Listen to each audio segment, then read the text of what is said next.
Уятсыз, аберсиз фильмдердин бизге 5 зыяны. Албетте 5 зыяны. Биз эмне үчүн саарылап туруп тамак жейбиз? Эмне үчүн биз уктайбыз? Эмне үчүн биз өзүбүздүн сүйүктүү адал жубайыбызды издейбиз? Бардыгынын себеби бактылуулук формуласы, бактылуулук издейбиз. Бактылуулукту не берет? Дофамин берет.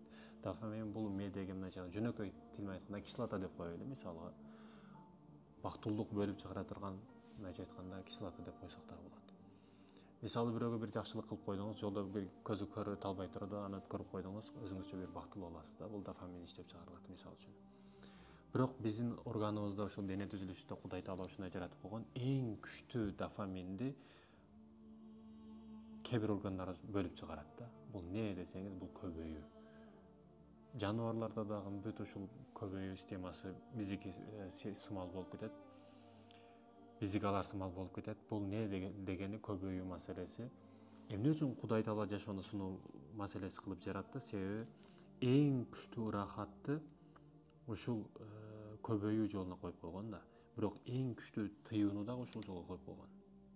Каалагандай жаныбарларга эми тандабасаң каалаганы менен кошулушуп кете берет. Бирок эркекке, адамга адалга, никеге алып ана мүмкүн уруксат. Ушул гана эң туура, эң жоопкерчиликтүү жол болуп эсептелет да.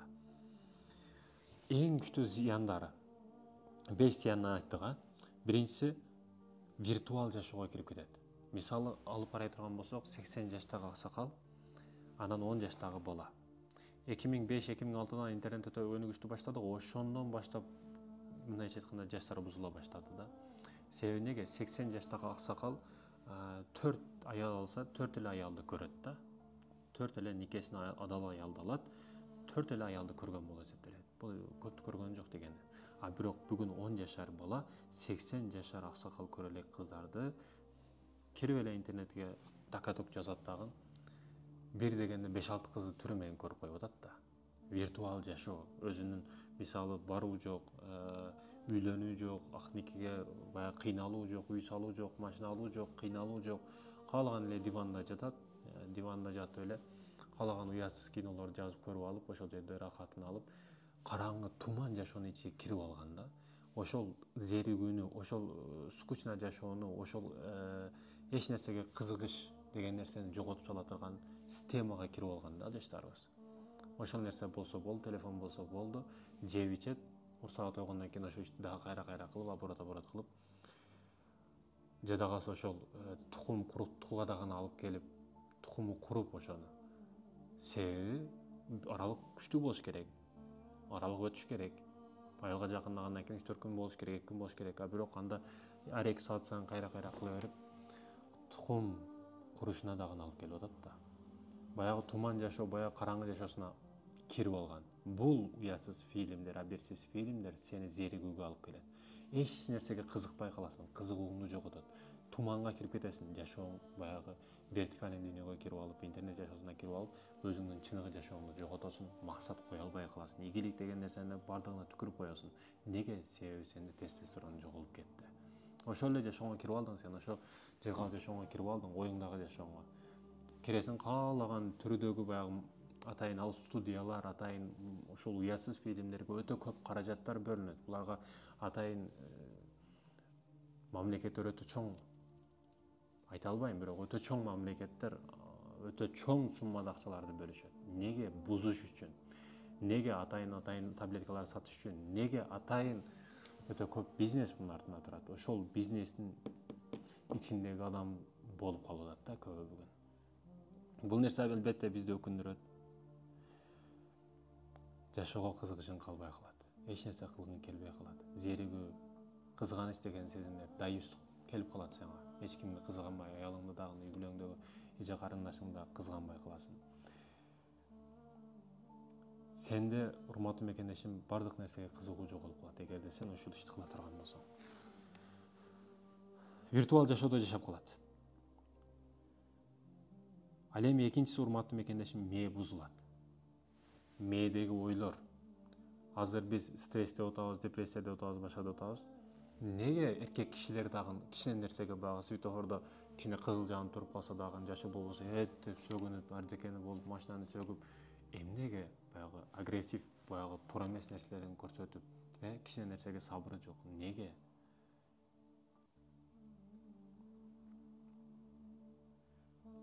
Урматтуу мекендешим, келип чыгыш себеби ушул нерсеге келип такылып атат. Муну мен айтып аткан жокмун. Тестостерон жок. Түшүп кеткен. Мээ бузулган. Мээде ар кандай ойлор. Бир жерде туруп бир нерсени ойлоп тура албайт. Ою чачыранды.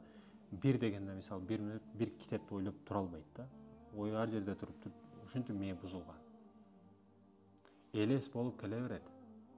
Кийин өзүңдүн жубайыңдан дагы ала албай каласың рахатты. Ошондуктан мээң бузулат экен. Ал эми үчүнчүсү, буга үйрөнүп калуу урматтуу мекендешим эң коркунучтуу маселе да. Наркомандар наркотикти алат экен, биринчи баштап көрөт. Кийин кичине дагы даамдап көрөт. Кийин түбөлүккө үйрөнүп калат да. Бул наркотиктен дагы жаман нерсе. Мен буга анык диагноз кое алам. Бул наркотиктен дагы жаман нерсе.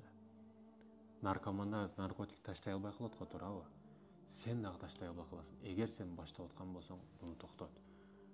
Бул уятсыз фильмдердин куурчагы болуп калба, игрушкасы болуп калба.